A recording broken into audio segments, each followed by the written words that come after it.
34 থেকে 40 সাইজ পর্যন্ত কামিজ কিভাবে কাটিং করবেন একদম সহজভাবে শেয়ার করব, যাতে করে সবাই শিখতে পারেন। জামার নকশা অনুযায়ী আমাদেরকে এভাবে সুন্দর করে ডাবল ভাঁজ করে নিতে হবে। এরপরে কিন্তু নিচের সাইডে আমাদেরকে মুড়িয়ে সেলাই দেওয়ার জন্য 1 ইঞ্চি নিয়ে একটা মার্জিন করে নিব।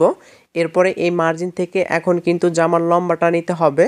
তো দেখুন, লম্বা নেওয়ার পরে এক্সট্রা কাপড় নেবেন। এরপরে স্কেল দিয়ে কিন্তু সুন্দর করে আমাদেরকে দাগগুলো অ্যাটাচ করে নিতে হবে। এরপরে নিচের মার্জিন থেকে এখানে কিন্তু সাইড ফাড়ার মাপটা নিতে হবে। তো জামার লম্বা এবং কি আপনি যার জন্য তৈরি করবেন তার লম্বা অনুযায়ী কিন্তু সিলেক্ট করে নেবেন। এরপর নিচের মার্জিন থেকে এখানে কিন্তু আর্মহোলের মাপটা আমাদেরকে নিতে হবে। তো দেখুন, স্ক্রিনে কিন্তু লেখা আছে, আপনারা সিলেক্ট করে নেবেন। তো এইভাবে করে আপনারা যখন মার্জিনটি করে নেবেন, এই পাশে একই পরিমাণে নেওয়ার পরে স্কেল দিয়ে অ্যাটাচ করে নেবেন। এরপর এই মার্জিন এবং কি অপর মার্জিন বরাবর ঠিক মাঝখানে আরেকটা মার্জিন করে নিতে হবে। এটা হচ্ছে পেটের মার্জিন। এরপরে এখানে কিন্তু শোল্ডারের মাপটাও কিন্তু স্ক্রিনে লেখা আছে, বডির মাপ অনুযায়ী সিলেক্ট করে নিতে হবে।